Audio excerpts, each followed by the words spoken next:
Hello दोस्तों, नमस्कार। मैं मंटू सर। आज हम लोग बात करेंगे नरेशन में इंपरेटिव सेंटेंस। देखिए, इंपरेटिव सेंटेंस का हिंदी होता है आज्ञा सूचक वाक्य। तो इसमें कौन कौन सा कॉन्सेप्ट है, उस कॉन्सेप्ट को समझिएगा, बहुत इंपॉर्टेंट है, इसलिए इस वीडियो को पूरा देखिएगा। तो चलिए देखते हैं। इंपरेटिव सेंटेंस का हिंदी होता है आज्ञा सूचक वाक्य। तो देखिए, इसमें क्या होता है, ऑर्डर, रिक्वेस्ट, एडवाइस। ठीक है। तो देखिए, इसमें आपको कुछ बिंदुओं पर ध्यान देना होगा बनाते समय कि जो सेड है उसको किस में बदलना है, ऑर्डर्ड में, रिक्वेस्टेड में, एडवाइज्ड में। कब? जब वाक्य में आदेश होगा तो ऑर्डर्ड में बदल दीजिएगा, जब वाक्य में विनती हो तो रिक्वेस्टेड में बदल दीजिएगा, और जब वाक्य में सलाह हो तो एडवाइज्ड में बदल दीजिएगा। किसको? सेड को। ठीक है। और एक और बात जो आप याद रखिएगा कि इन्वर्टेड कॉमा हटाने के लिए टू का प्रयोग होता है। इन्वर्टेड कॉमा हटाने के लिए टू का प्रयोग होता है। तो अब एग्जांपल को देखते हैं। पहला एग्जांपल है, he said to me bring a glass of water। तो देखिए, bring a glass of water के लिए क्या होगा? आदेश होगा, और आदेश के लिए मैंने क्या बताया? ऑर्डर्ड होगा। तो सेड को क्या में बदल दिए? ऑर्डर्ड में बदल दिए।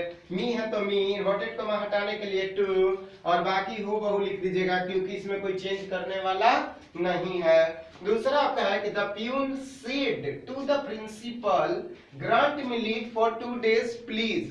देखिए, जब भी प्लीज आपको मिले ना तो आप रिक्वेस्टेड को ले लीजिएगा, यानी कि सेड के जगह क्या लीजिएगा? Requested. The peon requested the principal to grant him leave for 2 days। तो यहाँ पर देखिए, जो फर्स्ट मी है फर्स्ट पर्सन के अनुसार चेंज हुआ, तो क्या में चेंज हो गया? आपका हिम में, और बाकी जस्ट का तस, लीव फॉर 2 days। नेक्स्ट है, he said to me help your neighbor। तो देखिए कैसे बनेगा said। अब यहाँ पर help your neighbor का मतलब है कि पड़ोसियों की मदद करो। तो he advised me, said को क्या में बदले? advised में। he advised me to लगाए help, और your है सेकंड पर्सन, योर आपका सेकंड पर्सन ऑब्जेक्ट के अनुसार, मी बदलेगा किसमें? माई में, और नेबर है तो नेबर। तो ये जो है आपका इंपरेटिव सेंटेंस है। बस ध्यान दीजिएगा कि जब वाक्य में आदेश हो तो सेड को किसमें बदलिएगा? ऑर्डर्ड में। अगर विनती की बात हो और उस वाक्य में प्लीज हो तो आप सेड को रिक्वेस्टेड में बदलिएगा, और जब मदद करने की बात हो तो सेड को किसमें? एडवाइज्ड में। और इन्वर्टेड कॉमा हटाने के लिए किसका प्रयोग करते हैं? टू का प्रयोग करते हैं। तो ये आपका जो है इंपरेटिव सेंटेंस है। इससे क्वेश्चंस आपके एग्जाम में 1 नंबर के आएंगे, ठीक ना। इस नरेशन में अब हम लोग बात करेंगे ऑप्टेटिव सेंटेंस की। देखिए, ऑप्टेटिव सेंटेंस क्या होता है? इच्छा सूचक वाक्य। ऑप्टेटिव सेंटेंस क्या होता है? इच्छा सूचक वाक्य। इसमें देखिए, सेड को किसमें बदलना है? विश्ड में, प्रेड में, और कॉस्ट में। कब?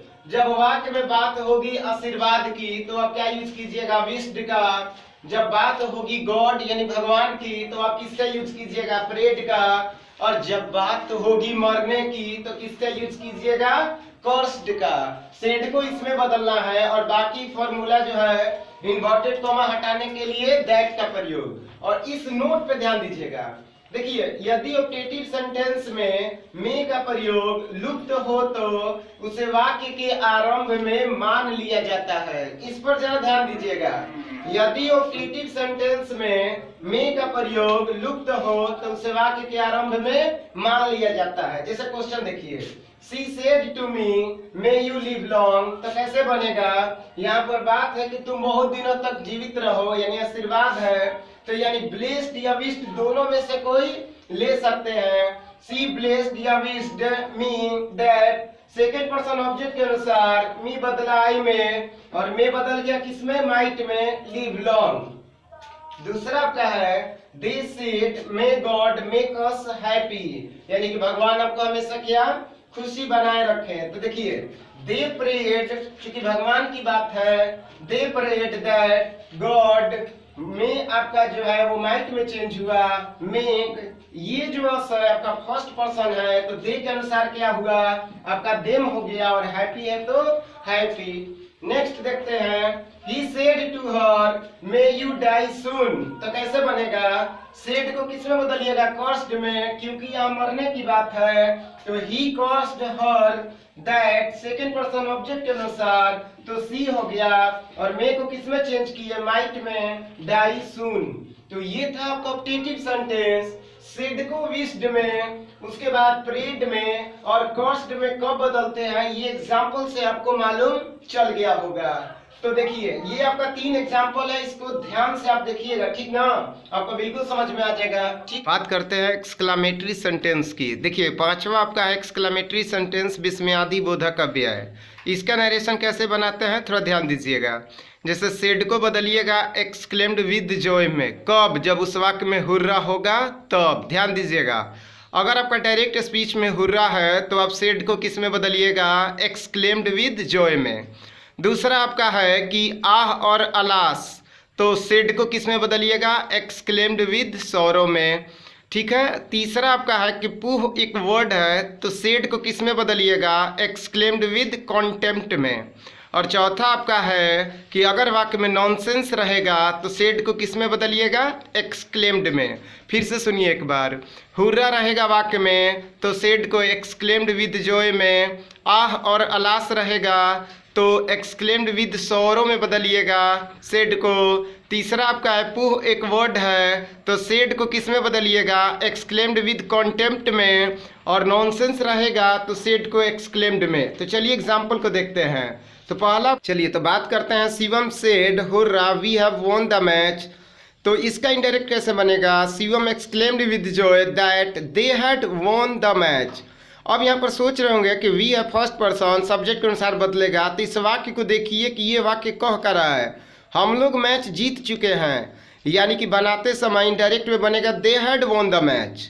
चलिए दूसरा है डायरेक्ट में, सी सेड अलास, दोनों दे दिए हैं, I have lost my gold ring. तो ये जो वर्ड है ना वो दुख की बात करता है, तो आप इनडायरेक्ट में कैसे बनाइएगा, सी एक्सक्लेम्ड विद सॉरो, उसके बाद आपका इन्वर्टेड को हटाने के लिए दैट, फर्स्ट पर्सन सब्जेक्ट के अनुसार तो she had lost her gold ring. तो ये था आपका 5वां नरेशन का लास्ट एक्सक्लामेटरी सेंटेंस, विस्मयादि बोधक अव्यय। हुर्रा रहेगा तो सेड को एक्सक्लामेटरी विद जॉय में बदल दीजिएगा। बाकी आप वीडियो को पूरा एक बार देखिए, आपको बिल्कुल समझ में आ जाएगा। ठीक है, तो इससे भी क्वेश्चंस पेपर में आपके आते हैं, तो इस वीडियो को पूरा अंत तक देखिएगा। ठीक है, ओके।